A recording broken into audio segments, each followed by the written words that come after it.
17h, bientôt 8 minutes. Retour au studio avec l'émission spéciale consacrée à la visite historique qu'effectue en Algérie le pape Léon XIV. Ici. Et on revient avec nos invités. Abdelkader Soufi, nous vous avons interrompu alors que nous abordions une des questions essentielles de cette visite et de cette émission, à savoir la place de l'Algérie aujourd'hui dans cette dynamique de dialogue interreligieux, un dialogue serein, durable, monsieur Abdelkader Soufi?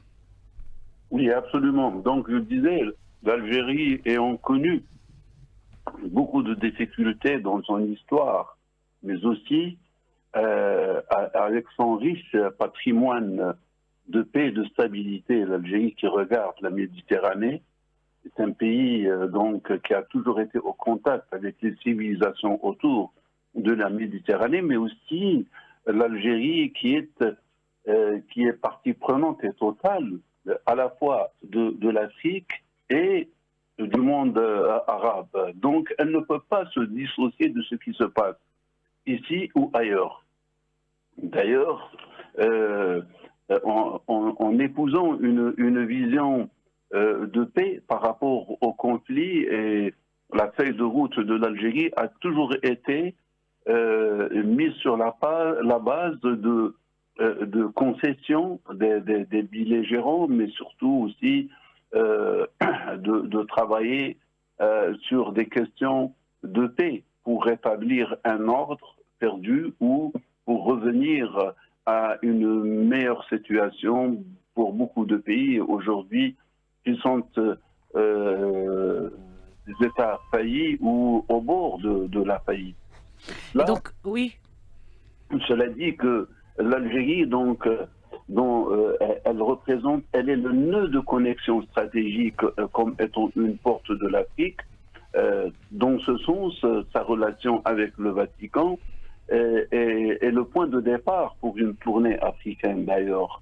Mais aussi, elle est le pivot de stabilité dans le Sahel, dans toute la région sahélo-saharienne. Et cela, donc, est très bien vu et compris par le pape et aussi par toute la communauté internationale. Ensuite, vous savez très bien que l'Algérie dénonce les conflits au Moyen-Orient et justement, c'est la même vision qui est partagée avec le pape Léon XIV, d'où les tendances néocoloniales qui ont été pratiquement l'approche principale ou les raisons principales de tous les conflits, que ce soit au Moyen-Orient ou ailleurs. Et cela a fait que les deux parties ont vibré aux appels communs, à savoir mettre fin aux hostilités, que ce soit au Moyen-Orient ou aux tensions en Afrique. Monsieur Abdelkader Soufi, en somme, c'est la vision de paix qui apparaît dans cette visite vers ou pour un monde plus juste. Justement, la promotion de la paix qui ne peut passer, qui doit passer par la consécration de la justice. La justice, justement, Monsieur Omar Barzouz, le président de la République, a abordé ce volet tout à l'heure dans son discours au niveau donc de la mosquée Jama al-Jazair. L'Algérie a-t-il déclaré qu'il reste attaché à la justice sociale, elle a mené une guerre de libération pour concrétiser dans les faits cette justice. Elle en a fait un principe ancré dans son processus de développement, mais aussi un axe central dans ses différentes constitutions, ce qui rejoint quelque part aussi le message que véhicule le pape Léon XIV. Le chef de l'État a d'ailleurs déclaré que l'Algérie était partenaire pour transmettre ce message de justice avec le Vatican. Oui, c'est un autre point de convergence entre le Vatican et l'Algérie. Justement, cette justice sociale qui transparaît à travers donc les politiques des deux États. Donc, si on prend par exemple Léon XIV, on se pose la question pourquoi, bon, d'où vient ce nom de règne? Eh bien, ce nom de règne, il le tient de Léon XIII, qui était lui-même, qui avait donc une politique sociale très développée, qui a fait de la politique sociale son credo. Et aujourd'hui, l'Algérie également se présente comme un État social par excellence. Toutes les politiques publiques ont une grande teneur sociale, les transferts sociaux, donc le soutien des catégories sociales les plus vulnérables. Aujourd'hui, on observe donc que l'Algérie soutient les jeunes, les chômeurs, les pauvres, elle soutient donc les produits de première nécessité. Donc tout ça converge vers un seul objectif, c'est celui donc de protéger donc le pouvoir d'achat des citoyens, donc de donner un niveau de vie, de dignité aux Algériens. Donc l'Algérie ne peut pas donc se départir de cette dimension sociale. Elle a toujours affirmé qu'elle reste un État social, tout bien sûr en œuvrant pour bien sûr la croissance économique, pour le développement du pays, pour faire donc fructifier les affaires économiques et tout, mais tout en gardant aussi cet aspect donc social qui est visible dans les politiques publiques et qui est garanti aussi par la constitution algérienne. Donc il y a au final cette convergence de vues, le soutien donc des pauvres, des catégories les plus vulnérables. Le soutien aux causes justes, justement, avec tous les crimes qui sont commis en ce moment, justement. C'est le cas au Moyen-Orient, ou les guerres qui sont menées actuellement, c'est le cas au Moyen-Orient, à Gaza aussi. Là, Donc, justice pour Gaza, justice pour... Oui, c'est la justice au sens large du terme, bien sûr, oui. large du terme, parce que bon, c'est vrai, le droit à la vie déjà, c'est le premier droit qu'il faut donc respecter, parce que quand il y a les guerres, c'est ce droit qui est donc bafoué carrément. Donc les deux parties appellent justement à l'arrêt de guerre, à la réconciliation, au dialogue et à la solution pacifique des conflits, justement pour assurer un minimum donc de coexistence, de vie, disons, digne. Et là, donc, la justice sociale doit être assurée d'abord, quand il y a une paix, il faut d'abord assurer la paix. Ensuite, donc, essayer de garantir cette justice sociale, notamment aux plus démunis. Alors, l'Algérie qui reprend sa place de pays pivot, sur tous les plans, une diplomatie proactive qui est au cœur de l'action, qui suit tout ce qui se passe autour de nous, dans le monde, en Afrique notamment, qui se redéploie. Nous avons noté ce redéploiement sur le plan économique, sur le plan parlementaire. Le dialogue est ouvert sur le plan parlementaire avec les parlements de par le monde. Cette diplomatie culturelle. Aujourd'hui, cette diplomatie culturelle, M. Abdelkader Soufi, c'est une nouvelle pierre que l'Algérie pose à l'édifice, à sa diplomatie et sa politique étrangère, M. Soufi? Oui, absolument. D'ailleurs, vous faites bien de le dire. La plaidoirie de l'Algérie en faveur de la paix, de la fraternité, est quelque part un atout majeur dans les relations internationales, et ce qui positionne l'Algérie comme étant un acteur fiable et surtout un pivot. D'ailleurs, la diplomatie culturelle algérienne est un pilier stratégique de cette politique étrangère, et qui vise à protéger d'abord l'image de la modération et de la stabilité. L'Algérie est un pays modéré, d'ailleurs, a toujours plaidé pour la paix, quelle que soit l'origine des peuples, quelles que soient les races, les couleurs, les rituels religieux. Et donc, elle œuvre à renforcer son influence régionale et internationale. Donc, ce sont ces objectifs et piliers stratégiques de juste milieu que l'Algérie loue et défend à l'Ouassatiya, comme on dit. L'Algérie exporte ce modèle religieux fondé sur la modération pour lutter contre l'extrémisme.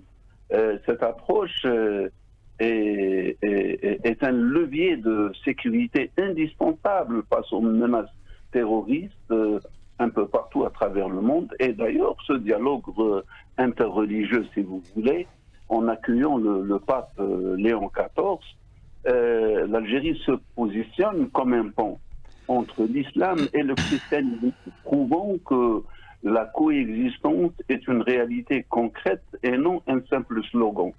Et ce référent religieux national, avec Jami al-Jazer, la grande mosquée, qui sert de centre de rayonnement international, cette institution qui vise à centraliser le discours religieux et à offrir une alternative, plutôt une alternative aux influences. Donc, l'Algérie, avec ses oulémas, ses imams, qui sont basés ici à Alger, avec cette organisation en forme d'éclair africain aux valeurs de la modération, renforce le rôle de l'Algérie comme leader spirituel dans la région et épouse parfaitement cette approche de dialogue et de fraternité avec les autres civilisations. Et c'est ce qu'a observé et vu le pape Léon XIV, et qui d'ailleurs, dès son arrivée en Algérie, et donc avec cette symbolique de dépôt de gerbes de fleurs à Maqam Chahid, et aussi donc la visite de la grande mosquée d'Alger est une symbolique qui va dans les deux sens. Ça veut dire que la dimension aujourd'hui africaine et méditerranéenne est un dénominateur commun pour les religions, et justement, que mieux comme partenaire aujourd'hui dans le monde que l'Algérie, qui est un modèle de fraternité et de vivre ensemble pour l'Église, pour le pape. Je disais tout à l'heure que cette visite, elle est historique non pas parce que le pape visite l'Algérie, mais c'est parce qu'elle symbolise une fenêtre de justice sociale et une fenêtre de paix et de vivre ensemble entre chrétiens, musulmans et autres. D'ailleurs, ceux qui regardent et ceux qui suivent les événements, ce sont tous les 8 milliards du continent. Donc, vous voyez, je ne sais pas si on arrive à mesurer l'ampleur de l'importance. C'est l'ampleur universelle, monsieur Abdelkader Soufi. Bien sûr. Et c'est justement, c'est l'autre visage de l'être humain. C'est l'autre, j'allais dire, cette guerre éternelle entre le bien et le mal. Si le mal est là, présent au Moyen-Orient, en Afrique, il y a un autre visage du bien qui peut éclater et éclabousser ce visage du mal, et qui peut toujours finir par vaincre. Très bien. Qui vaincra. Absolument, à vous la parole, M. Omar Barzouz. Oui, justement, cette visite, je pense qu'elle va faire tomber beaucoup de préjugés sur notre pays. Beaucoup de préjugés, dans la mesure où pas mal donc, de campagnes, disons, médiatiques sont orchestrées pour faire penser que l'Algérie est un pays fermé. Or, cette visite va donc faire donc tomber tous ces préjugés à travers les déclarations tout à l'heure que vous avez donc citées de certaines personnalités. On perçoit donc très clairement donc cette réalité. L'Algérie donc s'impose comme un pont entre l'Afrique et l'Europe. Et donc le message universel de paix en faveur du dialogue interreligieux est palpable. Et donc ces personnalités reconnaissent que l'Algérie donc joue ce rôle. Et donc, surtout qu'elle a donc une histoire profonde, millénaire. Et aujourd'hui, Jamal Kbir, la grande mosquée, Jamal Jazair, donc la grande mosquée d'Alger, va s'imposer désormais, je pense, comme un édifice religieux de rayonnement culturel à portée mondiale. Donc cette visite donne donc de la dimension à cette mosquée et donc qui va se confirmer dans les prochains mois, les prochaines années, à travers une diplomatie religieuse, je pense, qui sera à l'avantage donc de l'Algérie. Donc l'Algérie, où la diplomatie religieuse a de beaux jours devant elle, à côté bien sûr de la diplomatie officielle, parce qu'on voit maintenant que l'Algérie dispose d'atouts, dispose de cadres dans ce domaine, avec la formation de cadres dans les universités islamiques. Déjà, à côté de Jamal Kbir, on a l'université islamique du Caroubier, on a aussi à Constantine l'université islamique. Donc beaucoup de cadres sont formés dans le cadre d'un modèle religieux modéré. Et algérien aussi, il faut le mentionner, Authentiquement, monsieur Omar Berzouz, l'Algérie l'université algérienne qui a commencé à éditer des livres sur la théologie, sur l'islam, sur la question de l'islam, des livres 100% écrits par des auteurs, des chercheurs algériens. Ça, c'est une nouveauté aussi pour notre pays en matière de référents religieux, M. Omar Berzouz. Tout à fait. Juste Donc, pour compléter votre idée. D'accord. Donc c'est un plus, c'est une contribution importante et non négligeable donc de la part de ces oulémas, de la part de ces cadres formés dans les universités algériennes. Donc à côté de ce modèle donc religieux modéré qui s'impose et qui s'exporte maintenant comme un modèle, disons, qui a donc une portée universelle de paix. Donc on peut dire qu'aujourd'hui on a aussi d'autres atouts comme vous avez parlé de la diplomatie culturelle et même sportive, parlementaire. Donc il faut disons, utiliser tous ces leviers-là pour un seul objectif, c'est celui donc de diffuser une bonne image, une image réelle de l'Algérie diverse et plurielle. Et voilà, donc c'est l'image qu'on doit donc projeter et qui est en train d'être projetée à travers cette visite du pape Léon XIV. Et donc, pour revenir aussi sur l'une des déclarations phares et des réactions phares par rapport à cette visite, celle du secrétaire général de la Ligue des Oulémas, prêcheur et imam du Sahel, Khmissi Bzaz, qui estime que cette visite qui ouvre en fait toute une tournée en Afrique, place l'Algérie ou affirme la place de l'Algérie en tant que cœur battant de l'Afrique de par son poids historique et symbolique. Monsieur Abdelkader Soufi, l'Algérie aujourd'hui confirmée, affirmée comme cœur battant de l'Afrique. Oui, absolument. Écoutez, moi je pense que cette visite vient casser certaines images, comme disait le professeur Berzouz, sur l'Algérie, telles que des images de pays fermés ou isolés.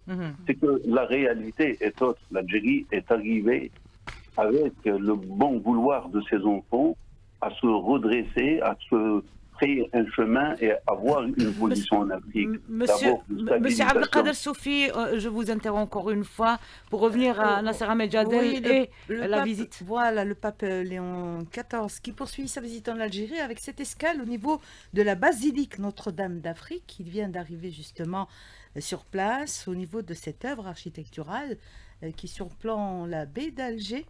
On s'attend à ce qu'il fasse un petit discours. En tout cas, on aura à suivre s'il fait... il vient d'arriver, hein, on le suit à travers la télévision au niveau de la basilique Notre-Dame d'Afrique, celle d'Alger. Et donc le rituel aussi d'accueil du pape Léon XIV. Donc, Monsieur Abdelkader Soufi, pour poursuivre notre question aujourd'hui, l'Algérie et le cœur battant s'affirment en tant que cœur battant de l'Afrique. Absolument. Donc, je disais, contrairement aux clichés de l'intolérance religieuse et de l'image de pays fermés et isolés, l'Algérie, avec la volonté de ses enfants, avec le bon vouloir de reconstruire un pays beaucoup plus pauvre qu'il ne l'était, mais aussi a joué un rôle important sur la scène internationale, que ce soit sur le plan politique, économique ou culturel. Et c'est pourquoi l'Algérie, non seulement elle se positionne en tant que pays pivot et acteur africain, mais aussi de dialogue international avec les autres continents. Et d'ailleurs, je disais au départ que la portée de cette visite, elle n'est pas venue... Oui, très bien. Et Léon XIV, le pape, qui effectue son rituel au niveau de la basilique, la cathédrale, la basilique de Notre-Dame d'Afrique.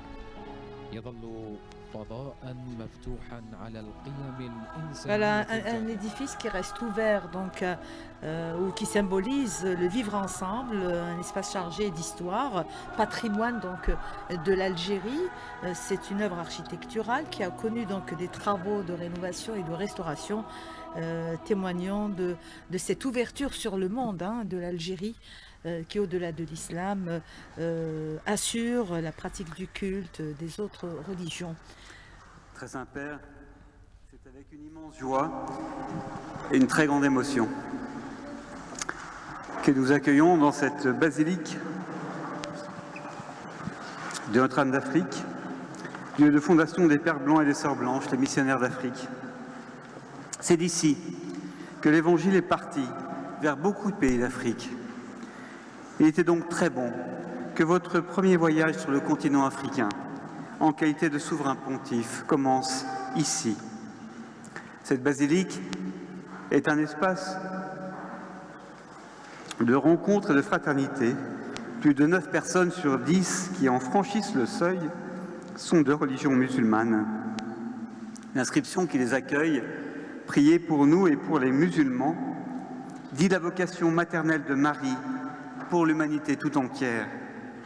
Et donc aussi la vocation de cette basilique qui accueille tant de manifestations culturelles ou spirituelles, qui recueille tant de confidences, tant de vœux et de prières intimes qui sont le plus souvent ni spécialement musulmanes ou chrétiennes, mais profondément humaines. Mais ce sont d'abord les pierres vivantes de notre Église que je suis heureux de vous présenter. Notre Église est une Église mosaïque, composée de plusieurs dizaines de nationalités. Elle est bien de ce pays, l'Algérie, mais elle est aussi du monde entier. Elle est l'Église d'un peuple fier, accueillant et profondément croyant, façonné par un islam maghrébin ouvert à l'altérité. Un peuple marqué récemment encore par une histoire douloureuse, dans laquelle 19 d'entre nous ont perdu une vie que tous les membres de l'Église avaient risquée, en solidarité avec tout un peuple en résistance. L'icône des bienheureux, vous allumerez un cierge, et le Christ ressuscité, destiné à la chapelle du monastère de Tibérine, que vous bénirez en fin de célébration, manifestent leur présence parmi nous aujourd'hui. Nombre des baptisés composant nos communautés paroissiales sont membres d'églises autres que catholiques dans leur pays d'origine. Et ensemble, nous vivons un œcuménisme très concret et très naturel. Nous sommes aussi en lien avec les églises orthodoxes, anglicanes, évangéliques, adventistes, qui sont ici représentés dans cette basilique et avec lesquels nous vivons une vraie fraternité. Je n'oublie pas non plus nos frères du judaïsme, également présents dans cette assemblée. Très Saint-Père, je vous salue enfin de la part de ceux qui ne sont pas présents dans cette basilique, mais qui suivent cette célébration depuis les cellules de la 60aine de prisons que visitent régulièrement nos aumôniers et aumônières sur l'ensemble du territoire national, en très bonne entente avec l'administration pénitentiaire. Ils sont notamment ces migrants en quête d'un avenir meilleur, dont la vie prématurément usée échoue souvent au fond de la mer ou du désert. En quittant cette basilique, vous leur rendrez hommage et vous prierez pour eux devant le cénotaphe consacré aux morts en mer. Merci infiniment, Très Saint-Père, pour cette visite qui est pour nous une visitation. Nos cœurs sont brûlants. La pluie ne parviendra pas à éteindre ce grand feu que vous allumez aujourd'hui. Et puis, en terminant, je ne peux pas dire mon émotion, ma gratitude pour tant de générosité dans l'organisation de cette visite par les autorités du pays, mais par aussi la Wilaya, l'APC d'ici, par tous ceux qui se sont donnés, par tous les membres de notre communauté qui se sont dépensés sans compter, par tous ceux qui sont venus, qui voulaient être là aujourd'hui. Pour tous, un immense merci, Très Saint-Père.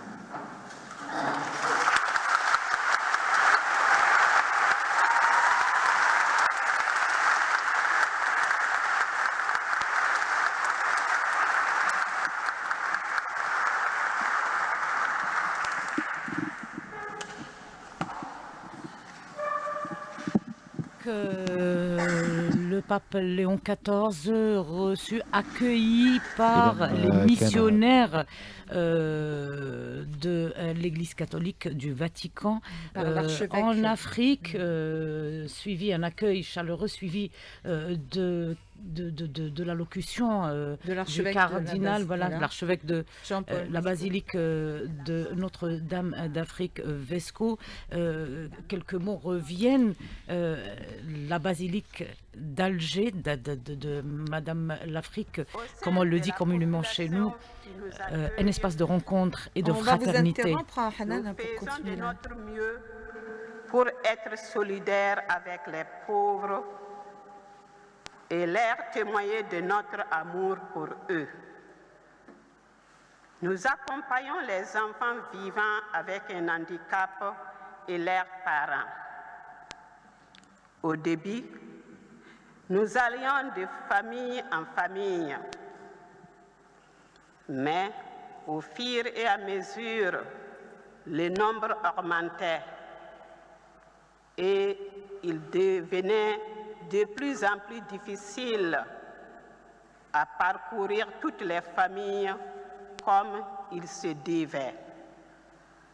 Alors, nous avons ouvert les portes de notre communauté pour les accueillir.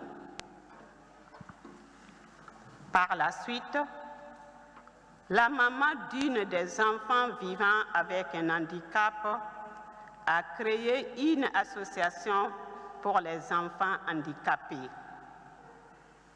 En accord avec les autorités du diocèse, nous avons mis nos activités avec ces enfants et leurs parents au service de cette association dont ils étaient membres.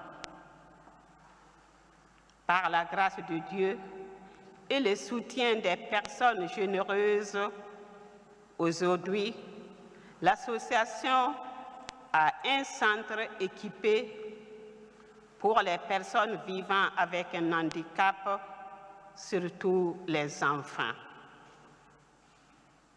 Nous effectuons des visites à domicile, nous accueillons chez nous et nous participons aux événements joyeux et aux événements douloureux. Ceux-ci ont permis d'établir des liens de confiance, d'amitié et de familiarité.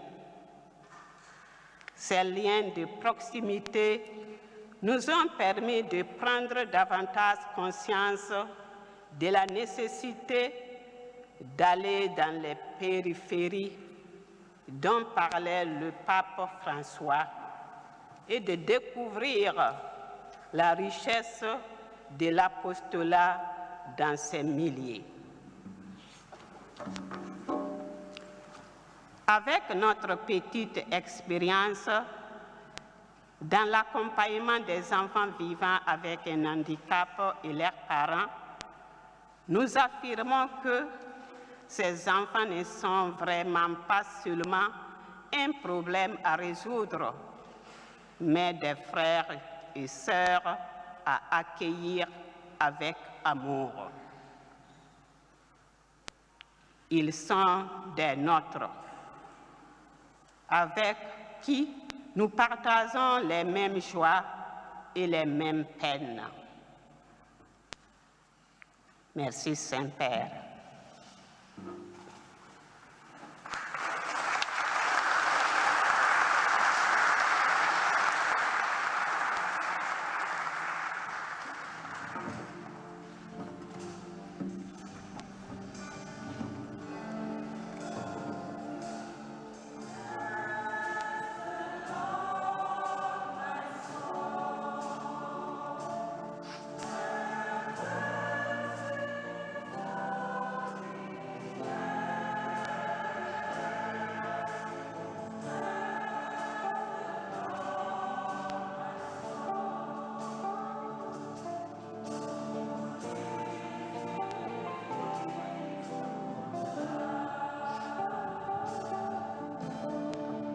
إذا من قلب كنيسة السيدة الإفريقية. Voilà, donc le pape Léon XIV se trouve actuellement donc, au niveau de la basilique Notre-Dame d'Afrique, une escale de son programme dans le cadre de la visite officielle qu'il effectue en Algérie. Une visite qu'on appelle une visite apostolique, Nassera Medjadel, pour reprendre les propos exacts. Le pape Léon XIV qui rencontre les membres de sa communauté, les représentants, les responsables de l'Église. Aussi, on revient à la basilique. Dear brothers and sisters in Christ, dear all Algerians and foreigners, it is with profound gratitude and honor that I stand before you today. My name is Raquel Anzere, a 26-year-old from Kenya, the pride of Africa. By God's grace, I hold a Master of Science in Energy Policy from the Pan-African University, Tlemcen. I am a Christian who was raised in a devout Pentecostal family. Currently, I serve God in Tlemcen Fellowship at St. Michael Parish of Tlemcen as a member of the choir under the guidance of Father Jean Toussaint within the Diocese of Oran, led by His Excellency Bishop Davide Carraro. Tlemcen Fellowship is an interdenominational group of about 50 students who gather to serve, praise, and worship the Lord in Tlemcen Parish. As a Christian community in Tlemcen, we come together occasionally to fellowship as one during activities such as the monthly Teze prayers, the annual recollection, Easter and Christmas celebrations, as well as other social gatherings. Being part of the aforementioned activities has helped strengthen my Christian walk in love and unity. The activities have enriched us as a community in fulfillment of our Lord and Savior Jesus Christ's prayer in the Gospel of John, chapter 17, verses 20 to 21, that we may be one in Him, just as He is one with the Father. In my home country, Christian denominations often function independently. However, in Algeria, I have witnessed a beautiful sense of communion that brings believers together beyond denominational boundaries. Above all, I thank God for the opportunity to serve Him in this amazing country and the Algerian government for granting us the peace and freedom of worship. Your Excellency Pope Leo XIV, we thank you for being a good shepherd to the Church and for taking the time to visit the people of Africa. Finally, I encourage us to live the life of Christ in love, humility, and unity, just as our Savior prayed for us. Thank you very much. May the good Lord bless you.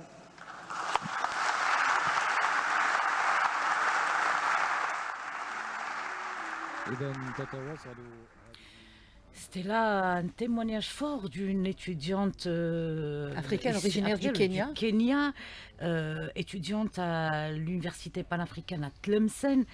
Tlemcen n'est pas le seul modèle où il fait bon vivre ensemble.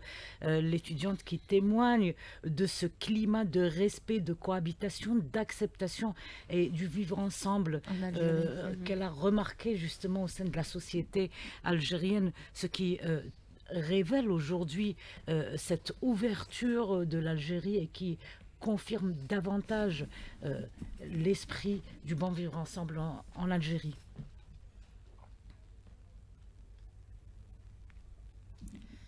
Priorité donc à la cérémonie qui se déroule en ce moment donc au niveau de la basilique Notre-Dame d'Afrique. On attend d'un moment à l'autre l'intervention du pape Léon XIV.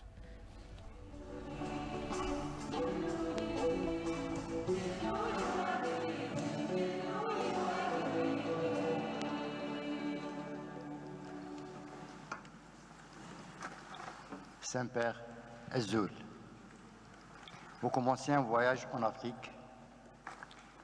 Les évêques d'Afrique et de Madagascar nous appellent à être des constructeurs de l'espérance.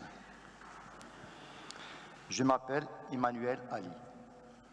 Je collabore avec le service d'accueil à la basilique Notre-Dame d'Afrique, un lieu de rencontre et de reconnaissance entre toutes nationalités et religions sous l'ombre de Marie. J'accompagne les visiteurs qui viennent des 4 coins de l'Algérie et d'ailleurs pour découvrir l'histoire de la basilique Notre-Dame d'Afrique, appelée Madame l'Afrique par les Algériens. Ils viennent pour découvrir l'histoire de Jésus et celle de l'Église d'Algérie à travers les fresques. Elle nous parle des figures emblématiques et historiques. Sainte Monique, femme d'Amazigh d'Algérie, son fils Saint-Augustin et les saints martyrs de Carthage. Les visiteurs, il y en a qui viennent tout seuls, d'autres viennent en famille, et il y en a qui viennent se recueillir en silence, d'autres qui allument des bougies pour présenter et recommander leurs préoccupations et les personnes qu'ils aiment. Parfois, j'écoute des personnes qui viennent avec des situations de vie compliquées, qui leur alourdissent le cœur. Une expérience commune, c'est que ceux qui arrivent dans la basilique stressés et tendus à cause des circonstances de leur vie, quand ils partent, ils sont apaisés et heureux d'être venus. Je sens que c'est le Seigneur qui m'a mis ici, qui m'a donné des forces, qui m'a soutenu.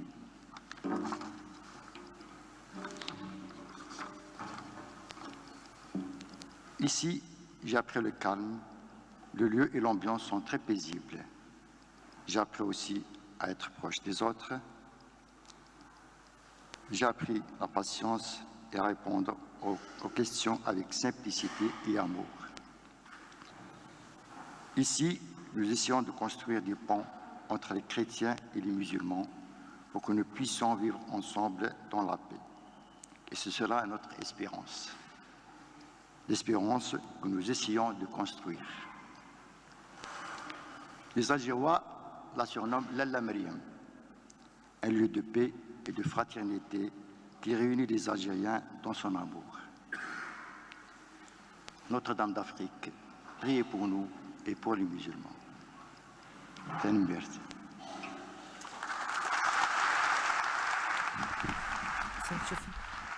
هي دائما لحظات رمزية Donc c'est la visite papale qui se poursuit dans la basilique Notre-Dame d'Afrique, une visite papale qui est un acte liturgique et un moment pastoral où le pape rencontre les fidèles de sa communauté, de la basilique aussi. La cérémonie qui se poursuit. Un autre intervenant, certainement parmi les fidèles de la basilique de Notre-Dame d'Afrique.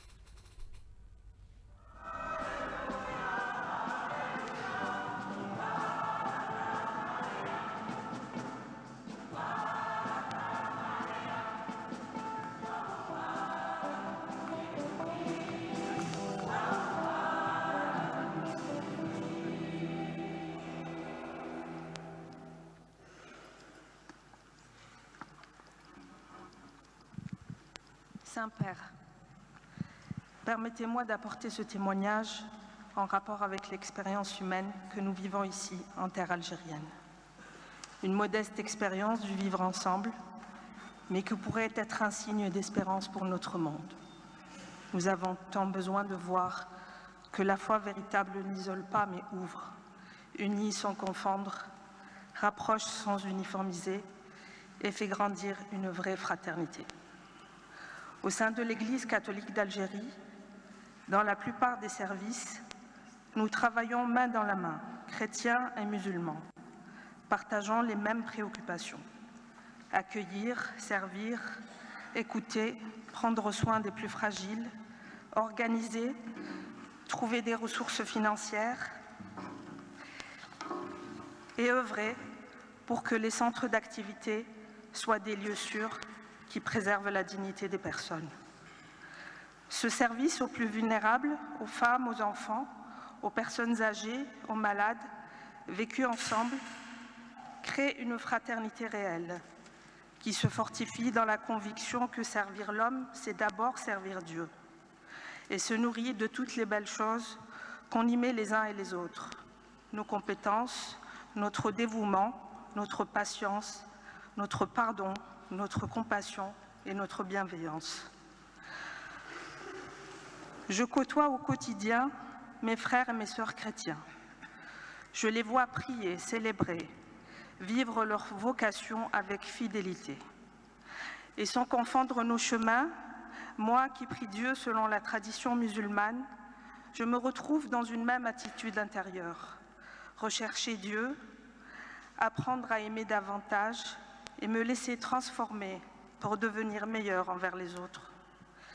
Il m'arrive souvent, comme aujourd'hui, de participer à des moments importants de la vie chrétienne et d'être en union avec mes sœurs et mes frères chrétiens. À leur tour, ils célèbrent avec nous musulmans nos moments de fête et partagent nos moments de peine. Ils ont été pour moi d'une immense aide et d'un immense réconfort. Dans l'épreuve de la maladie, j'ai pu compter sur leur proximité, leur solidarité, leur délicatesse et leur prière.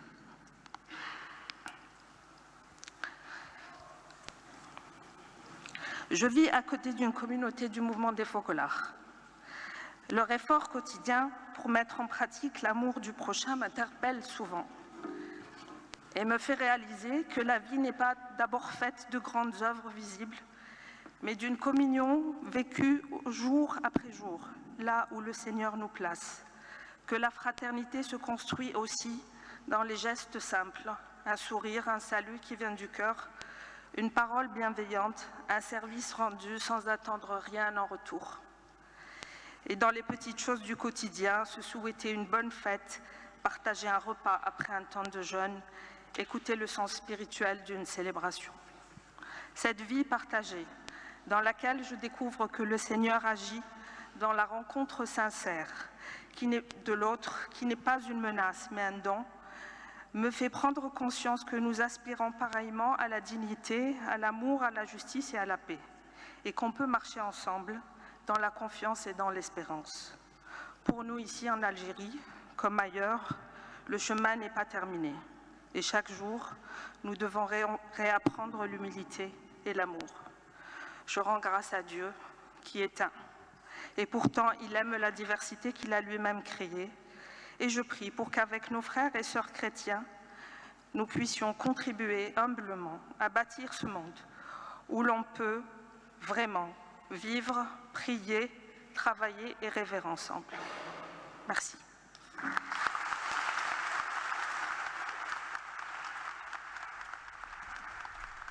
تتواصل إذن هذه الطقوس التي تؤدى. Le rituel qui se poursuit à la basilique de Notre-Dame, l'Afrique Nasserine, des témoignages aussi des fidèles de la communauté chrétienne qui mettent en avant l'expérience algérienne du vivre ensemble, qui exprime donc cette cohabitation dans la paix. Et comme le disait une des intervenantes, servir l'homme, c'est servir l'homme, c'est servir Dieu.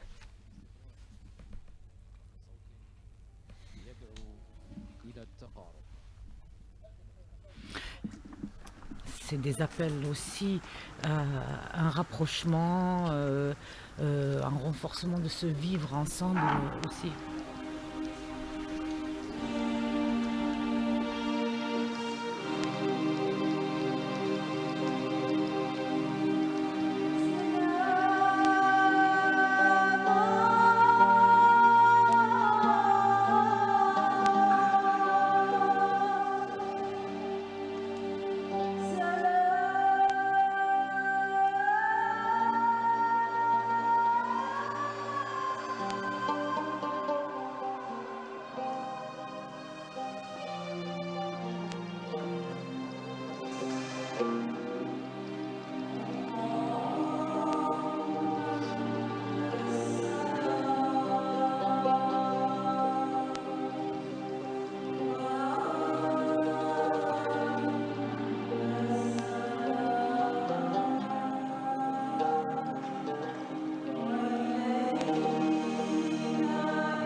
السلام عليكم هو شعار زيارة البابا ليو إلى الجزائر التي تتجلى.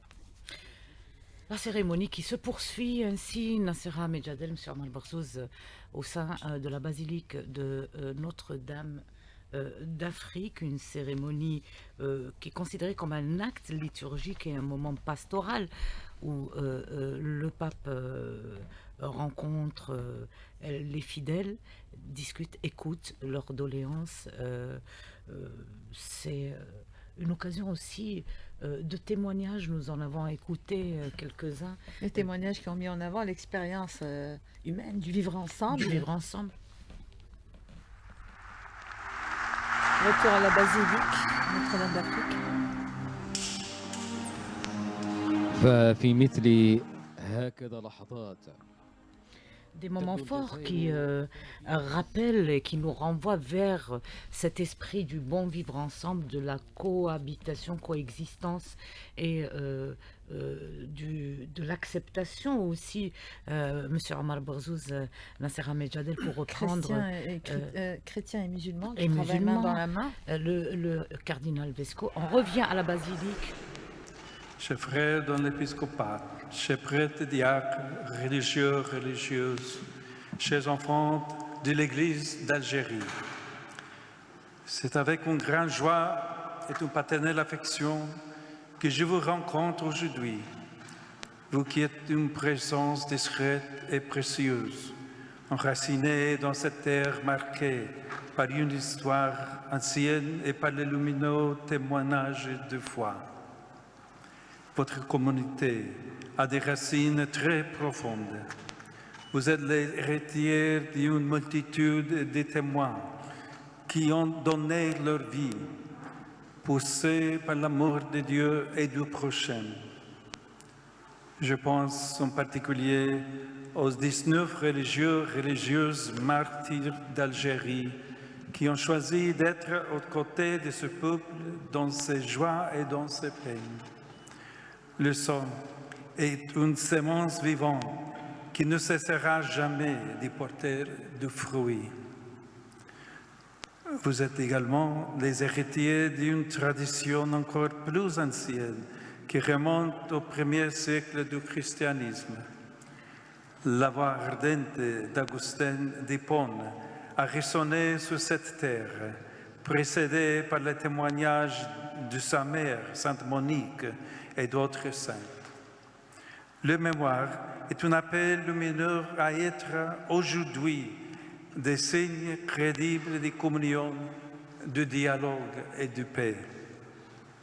À vous tous, chers amis, et à ceux qui ne pouvant pas être présents, suivent cette rencontre à distance, j'exprime ma gratitude pour l'engagement quotidien par lequel vous rendez visible le visage maternel de l'Église.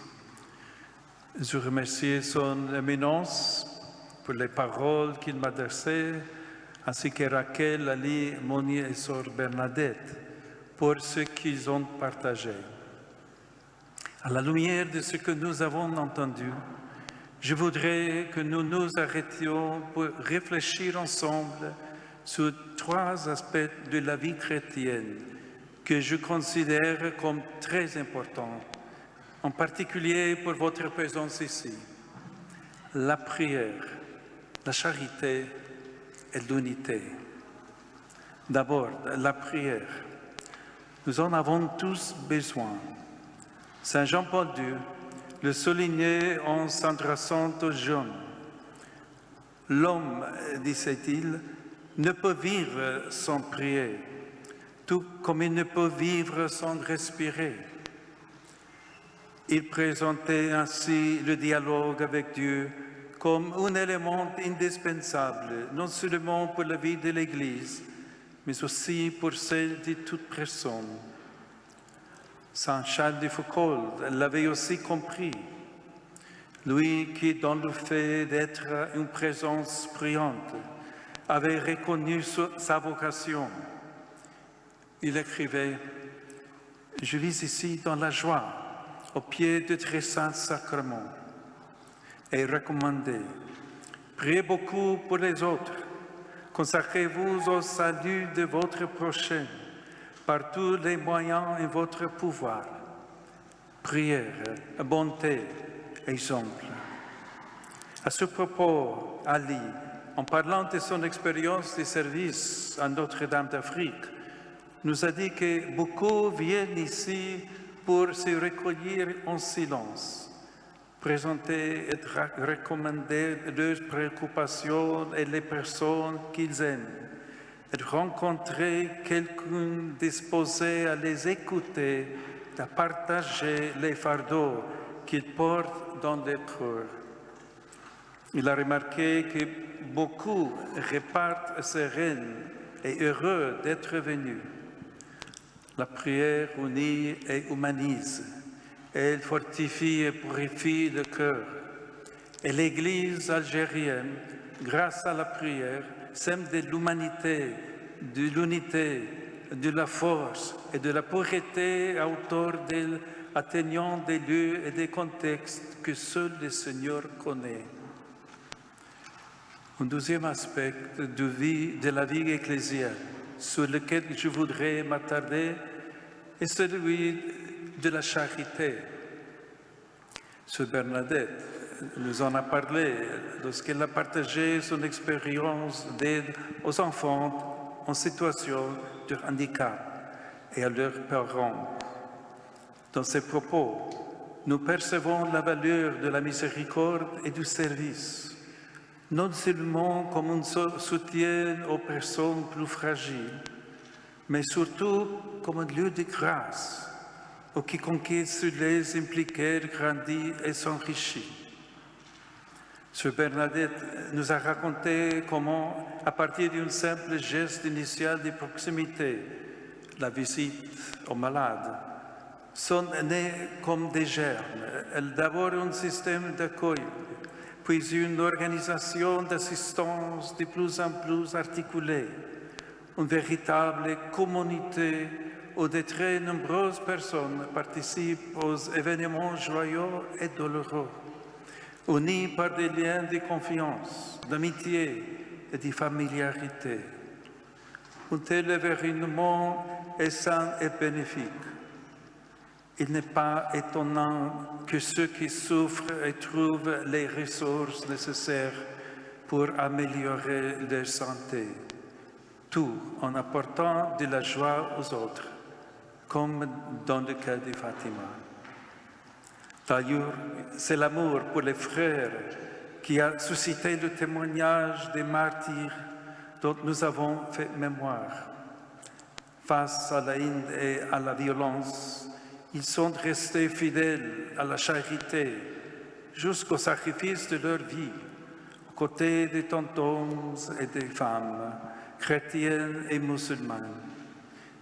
Ils l'ont fait sans prétention et sans faire de bruit, avec la sérénité et la fermeté de ceux qui ne se vantent pas et ne désespèrent pas, car ils savent à qui ils ont fait confiance. Parmi tous, citons les paroles simples du frère Luc, le moine médecin âgé de la communauté de Notre-Dame à l'Atlas. Face à la possibilité de partir et de se mettre à l'abri des dangers potentiels, au prix d'abandonner ses patients et ses amis, il répondait « Je veux rester avec eux ». Et c'est ce qu'il a fait. Le pape François, en se souvenant de lui et de tous les autres à l'occasion de la béatification, a déclaré « Le témoignage courageux est source d'espérance pour la communauté catholique algérienne et sémence de dialogue pour toute la société. Que cette béatification soit pour tous une incitation à construire ensemble un monde de fraternité et de solidarité. » Nous en arrivons ainsi au troisième point de notre réflexion, l'engagement à promouvoir la paix et l'unité. La devise de cette visite est tirée des paroles de Jésus ressuscité. Que la paix soit avec vous. Et sur une image des mosaïques de Tipasa, on peut lire In Deo, pax et concordia sit convivio nostro, que l'on peut traduire par en Dieu, puisse la paix et l'harmonie régner dans notre vie commune. La paix et l'harmonie sont des caractéristiques fondamentales de la communauté chrétienne depuis ses origines. Selon le désir même de Jésus, qui a dit « À ceci, tous reconnaîtront que vous êtes mes disciples, si vous avez de l'amour les uns pour les autres. » À ce sujet, saint Augustin affirme que l'Église engendre des peuples, mais ils sont les membres d'une seule.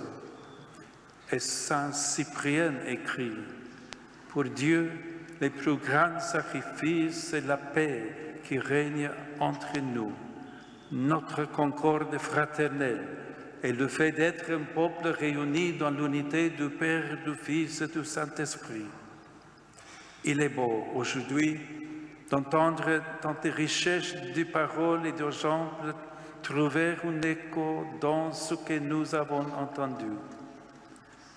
Comme nous l'a rappelé son éminence, cette basilique en est le signe, symbole d'une église faite de pierres vivantes, où, sous le manteau de Notre-Dame d'Afrique, la communion entre chrétiens et musulmans s'est construite.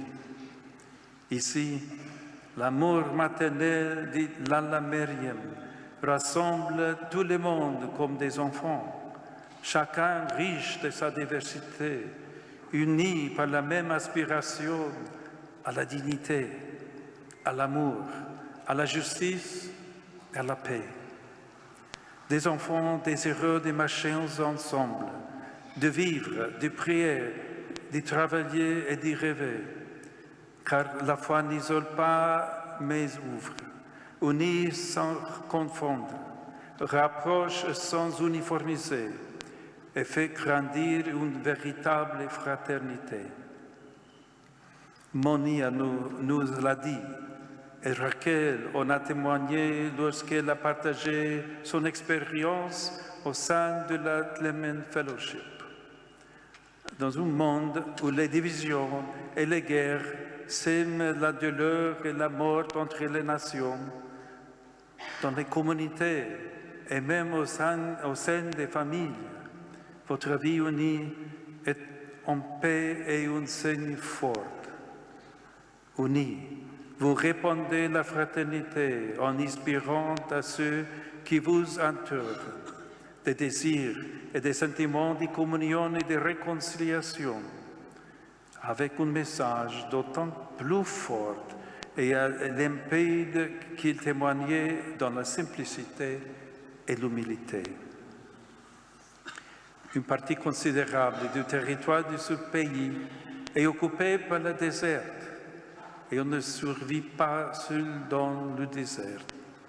Les rigueurs de la nature remettent à la juste mesure toute prétention d'autosuffisance et rappellent à chacun que nous avons besoin les uns des autres et que nous avons besoin de Dieu.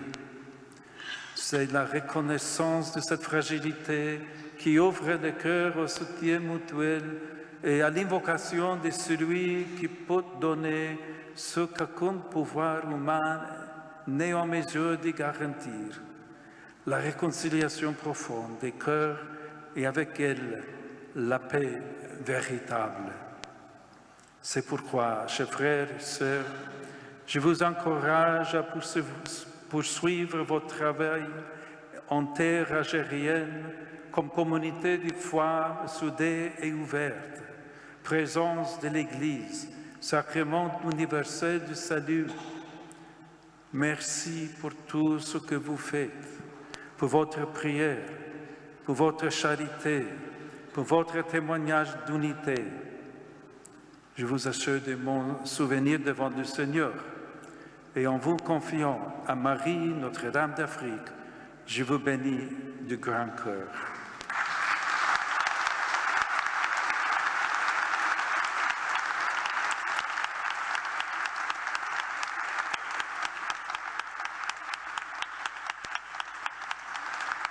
I am the son of Augustinius هكذا قالها في روما C'était là ويعيدها donc اليوم. ce qu'on La appelle locution. la bénédiction apostolique où le pape Léon XIV a prononcé quelques mots de bénédiction pour les fidèles et les prieurs de l'église, enfin La basilique. la basilique de Notre-Dame Notre-Dame d'Afrique, la cérémonie qui se poursuit encore. Mhm. Des remises de cadeaux, des souvenirs. Là, on aperçoit Vesco, Jean-Paul Vesco, le L'archevêque. cardinal, l'archevêque, qui remet Un présent. un présent oui. au Pape pape. Léon XIV.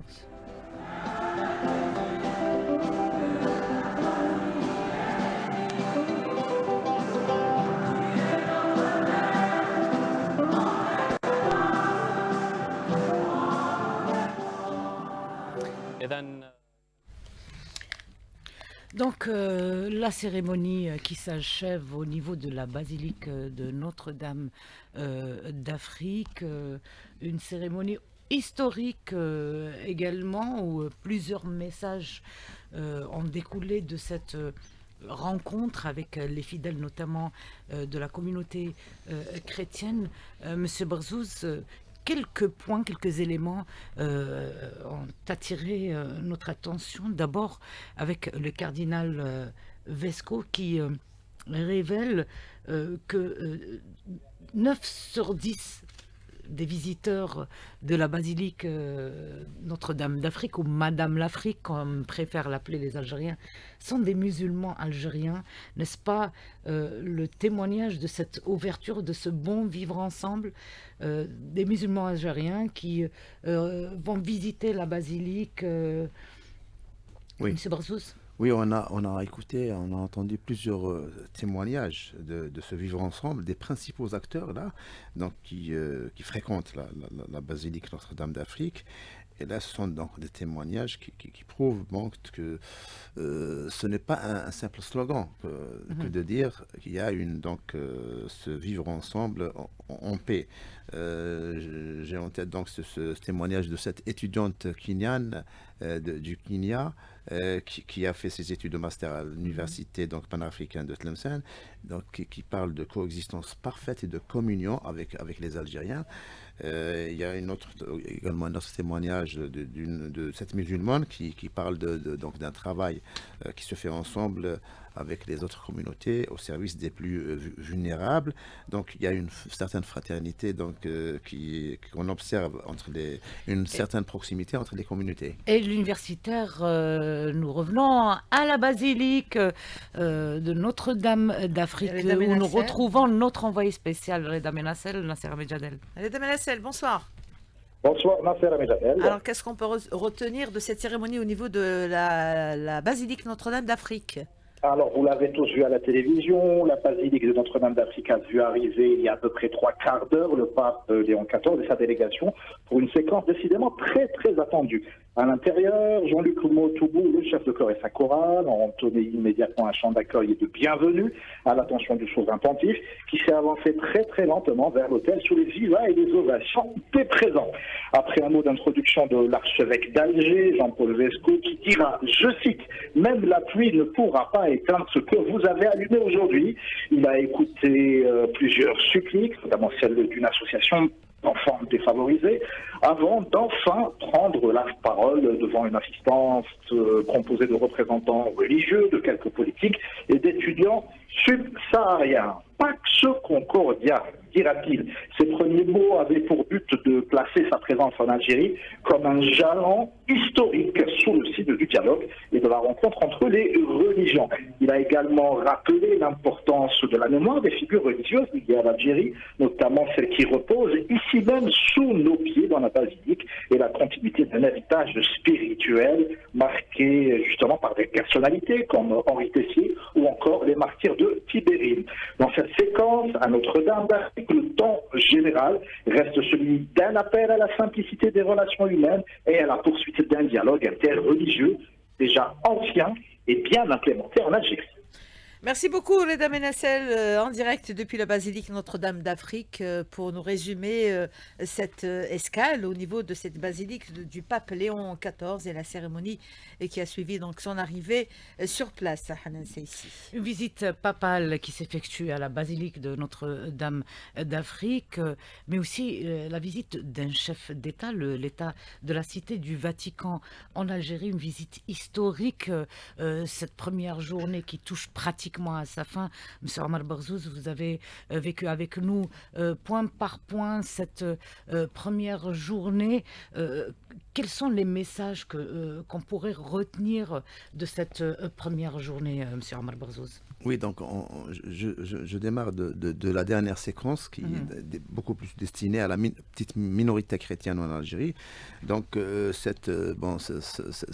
message qui transparaît à travers cette cérémonie, c'est le soutien à l'église locale et c'est de rassurer aussi cette communauté en Algérie, comme quoi elle vit en symbiose avec tous les Algériens, n'est-ce pas? Donc c'est un message de coexistence religieuse et de fraternité qui est donc diffusé non seulement à travers cette séquence, mais à travers toutes les étapes de la visite aujourd'hui. Et donc les témoignages concordent justement vers cette idée-là de paix, de dialogue interreligieux et aussi de communion, et la possibilité de, comme disait cette musulmane, c'est de rêver ensemble. Donc c'est un message de paix, et c'est aussi un message comme quoi l'Algérie peut être un acteur très important donc, dans ce dialogue interreligieux. Elle a donc des atouts à faire valoir dans ce dialogue qui dépasse bien sûr le cadre national, pour être un cadre tout à fait universel, parce que si on revient à cette visite qui s'inspire beaucoup plus du Saint-Augustin, de Saint-Augustin, on peut percevoir cette idée-là d'universalisme. Saint-Augustin, l'Africain, le numide, l'universel, à travers donc ses œuvres, on perçoit très clairement qu'il y a donc un appel à la paix et aussi à la coexistence religieuse.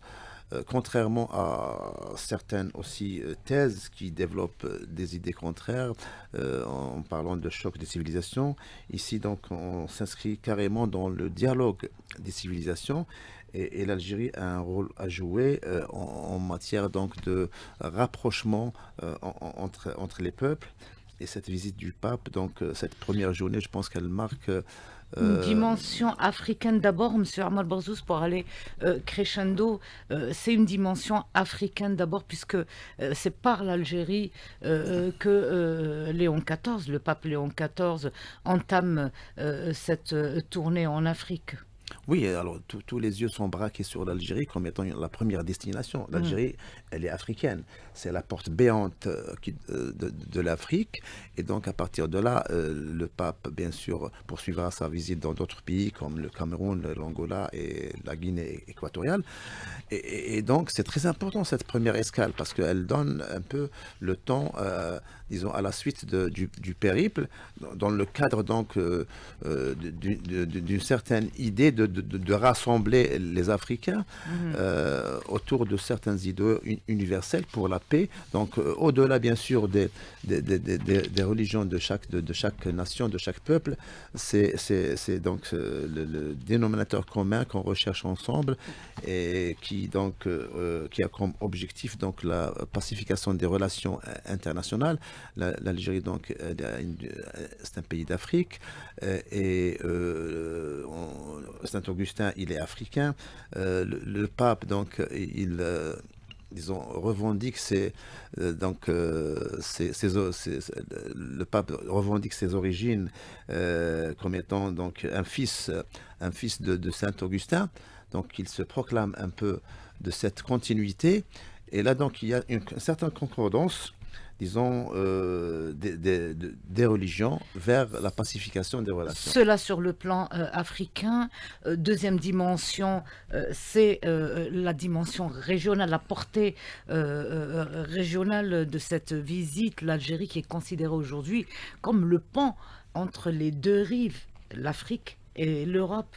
Oui, bien sûr, l'Algérie est un pont entre l'Afrique et l'Europe. Sur le plan géopolitique, donc, sa position lui permet donc de jouer ce rôle. Sur le plan historique aussi, l'Algérie a toujours été donc un pont entre l'Afrique et l'Europe. Sur le plan culturel, également, l'Algérie donc fait un peu la jonction de la culture africaine et de la culture, disons, occidentale. Donc, de tous les points de vue, l'Algérie peut justement être ce pont. Et là, donc, l'Algérie peut jouer donc ce rôle-là de soft power en mobilisant ses atouts géopolitiques. Et l'Algérie, aujourd'hui, qui est le point de départ de cette dynamique du dialogue interreligieux, un but et un objectif universel, à savoir la paix. Aujourd'hui, l'Algérie est-elle, peut-on considérer ou confirmer, affirmer cette notion de l'Algérie comme modèle de coexistence, d'acceptation, de dialogue interreligieux? Oui, sur tous les plans. Hein. Effectivement, l'Algérie, donc, elle a toujours prôné un islam donc modéré, donc un modèle d'un islam modéré qui dénonce toutes les violences, qui est aux antipodes donc de tout extrémisme, et donc elle peut jouer donc un rôle dans le rapprochement des peuples parce que les idéaux qu'elle défend, aussi bien sur le plan politique que religieux, se rejoignent. Donc c'est coexister pacifiquement avec les autres nations pour bâtir un monde meilleur, que ce soit au niveau donc, de la région du Maghreb et du Sahel ou en Afrique, que ce soit au niveau donc, mondial. Il s'agit donc de bâtir des passerelles entre toutes les cultures et entre toutes les religions. Et l'Algérie donc incarne ce modèle de coexistence entre les religions. Voilà. Merci, M. Ammar Barzous, d'abord pour ces précisions. Je reviens vers vous, Nassera Medjadel. Plusieurs messages, notamment du président de la République, du pape Léon XIV, qui affirme cette convergence d'idées au-delà du dialogue interreligieux. La visite constitue aussi un événement politique et diplomatique. Un message fort aussi à l'égard de l'étranger, avec tout ce qui est circulé sur justement, en cliché, je dirais entre guillemets, sur l'Algérie et le non-respect du culte, du moins le culte non musulman. Aujourd'hui, le monde est témoin, grâce à cette visite du pape Léon XIV, est témoin de cette volonté, en fait, qui est réitérée par l'Algérie, de s'ouvrir à l'autre et de favoriser le dialogue et le vivre ensemble. Monsieur Barzous. Oui, il y a bien sûr je pense un avant et un après visite du pape en Algérie. Beaucoup de préjugés vont sauter après donc la visite, en attendant qu'est-ce qu'il y a aussi d'autres évolutions demain avec la deuxième journée de la visite à Annaba. Mais toujours est-il que on a pu constater aujourd'hui que certaines certitudes peut-être ont été bousculées. Qu'aujourd'hui, donc l'Algérie s'affirme comme étant un acteur, disons, régional, comme étant un acteur aussi qui... incontournable dans la promotion de la paix et des valeurs de coexistence. Tout à fait, donc un acteur incontournable dans la promotion des valeurs de la paix, du vivre ensemble, de la communion. Et donc cela va se confirmer aussi dans les prochains jours. Et donc tout le monde entier est aujourd'hui témoin de cette réalité.